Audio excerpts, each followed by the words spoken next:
Yo, what's going on, everyone? This is White Citadel here. I got a gameplay commentary with my boy USG Manic. We're going to be talking about our opinion on Modern Warfare 3 thus far, and basically how we think it stacks up against the other Call of Duty games. We've been playing all of them since 2003 when the original one came out on PC. I was playing that in conjunction with Medal of Honor, and we're going to be basically telling you how we feel about this game and problems, the good things, everything about it. So I'm going to start off with my boy USG Manic. I feel like the maps have been pretty good in this. I just feel like there so many are similar. I miss when they had maps like Modern Warfare 2 where Wasteland was a long-range map and they have smaller maps. Modern Warfare 1 definitely had the small maps too. Right, they had the maps kind of based on different corridors, and you had to kind of choose your class as a result. This game, you can just choose any class, and it'll be effective no matter what. Yeah, you can choose any class and it'll work out on any map. You just need to know where to go for that class. I mean, if you're going to use SMGs, you're definitely going to be around buildings more often. You're not going to be spraying across the map, per se. Whereas, on this, you can definitely sit on one of the two roads and snipe, or sit in a building and snipe into the other buildings. Right, in Modern Warfare 1, there was that map where you were on the freighter. Do you know what that was called? That was Wetworks. Wetworks, yeah. And I mean, that was an SMG map. I mean, there's no point having a sniper rifle. There's no point in having an AR. You had an SMG and you rushed. And I like that idea of choosing a class based on the map and kind of having some, fear on what the map was. You had to pick a proper class to succeed in that map. This game, I feel like I could pick any class on any map, aside from Dome. That's kind of the exception, and do well. So I kind of miss the idea of the maps having no balance and just kind of being random. I thought that was kind of a cool idea, especially for a Warfare game. I mean, the maps aren't going to be the same in every single Warfare. Oh, definitely. And I have Elite, so I've witnessed the 3 new maps that are out so far. I think Piazza is way too small of a map. There's really not much sniping that I've seen. There's so many stairways and it's all outside that you don't have much room to run around. It's constantly running around, shooting at each other, and it's hectic. What about Liberation? Liberation was okay. I didn't think it was that great. I think, what was it, Overwatch is the rooftop map? Yeah, I think the that was a brand new fun one. map. Yeah, I think that was a fun map. Liberation is it's like a park, and it reminds me so much of Battlefield 3. They have a park map that's similar to it. I mean, this one goes underground a little bit, and it has different corners, like there's a broken stairway on one end. And I just think that it's not quite open enough, and there's too many places for people to pop out. So we both agree that we kind of are not huge fans of the Modern Warfare 3 maps. I mean, they work, they're okay, but in terms of the kind of excitement of seeing a certain map, I mean, there's none with this game. Like, whatever map is playing, you can pick your same class. It's going to be fun. So the next thing I really want to talk about is kill streaks.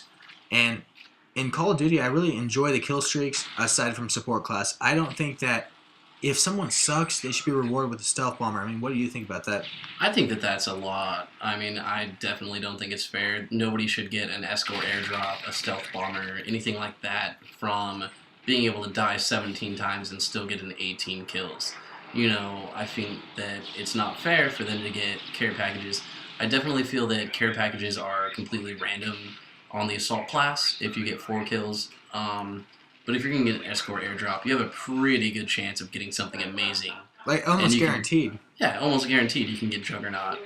But if you get 18 kills and you're using support and you're on domination or something like that, come on, you could get a Pavlo, a stealth bomber, and a Juggernaut out of nowhere. Yeah, and the stealth bomber is like a guaranteed thing because if you get that amount of kills, it's a lock. You can die 24 times, you get the stealth bomber. So the kill streaks are a little bit annoying, particularly support. I like the specialists. I like the idea of fighting for the Moab. I like the assault. And, if you get 9 kills in a row, you should deserve a really cool reward.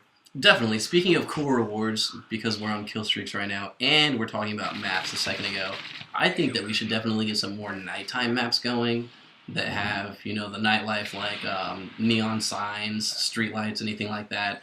And we should bring the goggles back, the night vision goggles, and I think we should have a kill streak like an EMP that would actually take out all the lights, and you would have to use night vision for 1 whole minute on a night map, I think that would be the best kill streak. That'd be a really cool idea, but I mean, that's like Halo 1 where they had the flashlight, and that was a huge feature in Halo 1, and then it just disappeared from the series. Right. Because they kind of support the casual gameplay. I mean, we're not going to see the pitch black maps anymore, and I think the EMP blocking out the lights would be an awesome idea. That would be. But we're not going to see that anymore. I mean, people are, I guess, too dumb to put on night vision goggles in the game anymore. I mean, really, like, a lot of gamers are just really stupid nowadays.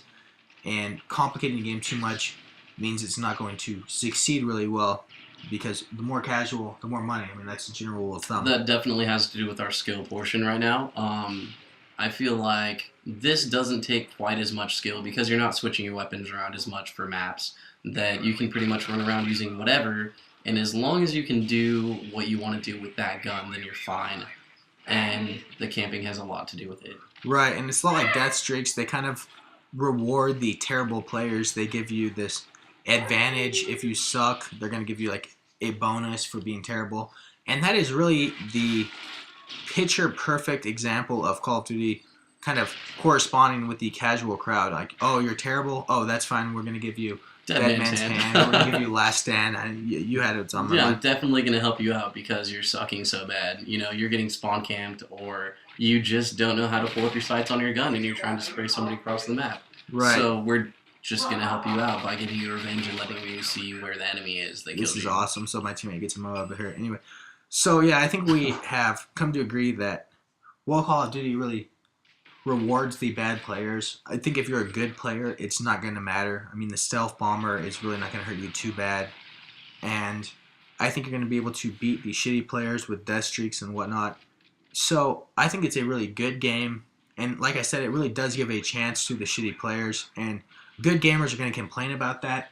But it really helps the bad gamers out. And that's a lot of money, too. It does. It definitely helps you learn, such as core with the regenerating health or anything like that. And then you can move on to hardcore when you want to. It all has to do with your skill and how fast you are at learning or moving up. Right. So overall, it's really not a terrible game like a lot of people made it out to be. I enjoy it. A lot of my friends enjoy it. It's certainly not a perfect 10 game, but we like it.